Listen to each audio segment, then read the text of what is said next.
finally, the man you've all been waiting for. The one, the only, Kennedy Smith! I'm not the man you've been waiting for at all. However, Snickers is a really cool stripper name. I would have never thought of that, ever. Hello, I'm Kennedy Smith. I'm not a comedian. I'm just here so I won't get fined.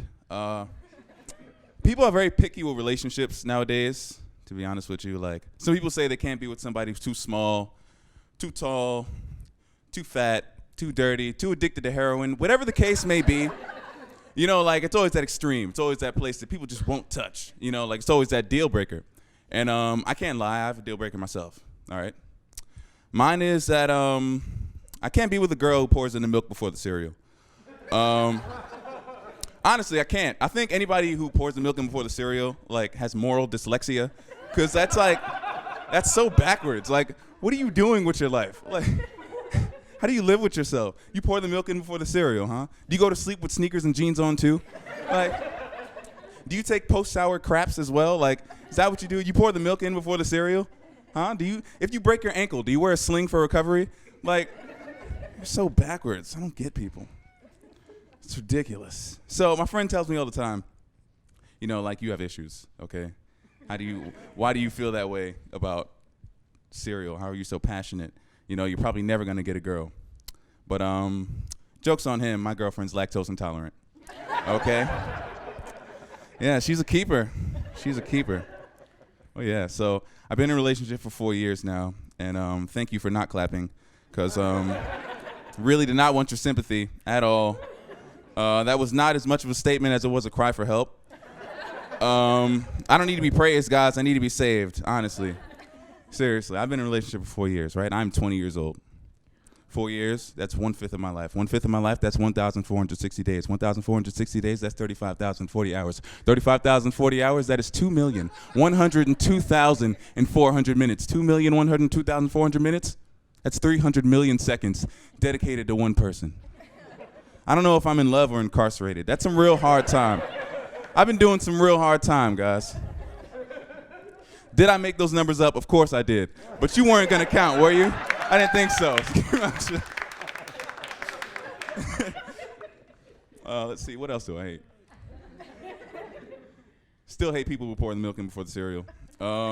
Actually, right now in the audience, if you guys, like, before you got here this morning, if you had a bowl of cereal in which you poured the milk in first, right now I want you to hold your breath and count to infinity, because I have every right to assume you can't make responsible life decisions, and the world needs less of you.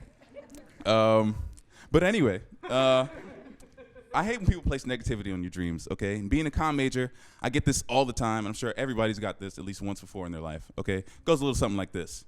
Okay, hey, Kennedy, what do you want to be when you grow up? Oh, me? Musician. Oh, okay, that's cool.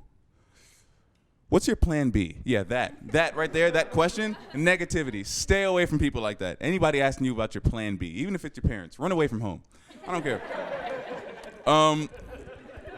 If people genuinely supported your plan A, they would not have to ask for a plan B. Do you have a plan B? That's equivalent to saying, sorry, kid, but your plan A is shit. Honestly, you know, I think that it's only people in the entertainment business that really get that. You know, like, you know who's not getting the plan B question? All the doctors, accountants, lawyers. You'll never hear it where it's like, oh, what do you want to be when you grow up? Pediatrician. Oh, okay. Any real careers in mind? No, you never hear that at all. It's only when you want to be like an actor or an entertainer, musician, all that other stuff. I think the next time somebody asks me about my plan B, I'm going to respond with something like 10 times as outlandish. Like, oh, so what do you want to be when you grow up, Kennedy? Musician. Oh, okay. That's cool. What's your plan B? You know what, Mom? If music doesn't cut it, probably going to be a porn star. Yeah, you know, every day you get up and come to your job, and every day I'll get up and come for mine. Yeah, Mom. Now, for lack of a better segue, speaking of my mom,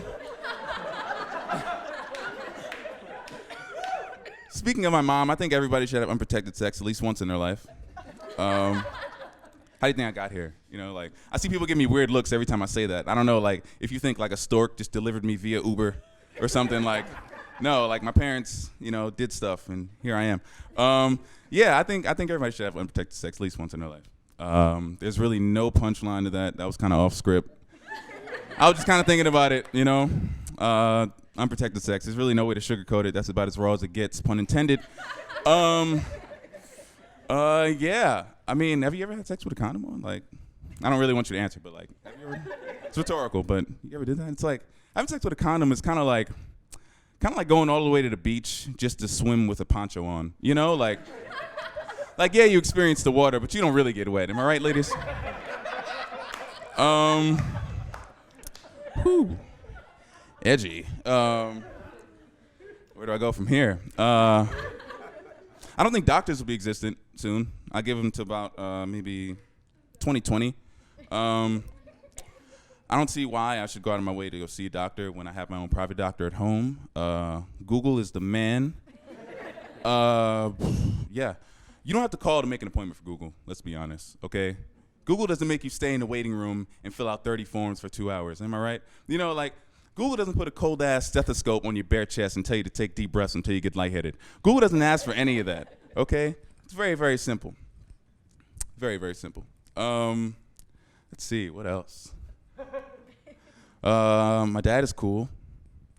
Growing up in a two-parent household, it's like you get that one parent that's a lot more strict than the other. My mom was a lot more strict than my dad. My dad was very chill. He was actually too chill. I'm not actually even sure that's my dad. Like, I think he might just be sleeping in there and just paying rent occasionally. He's a really chill guy. He's a little too chill. He's like a bad friend. I don't know. It's weird. It's like, he gave me a drug talk when I was 17. And at first, I'm thinking, all right, Dad, I'm 17. Like, you're 10 years late. You know, like, I already sold weed, done meth.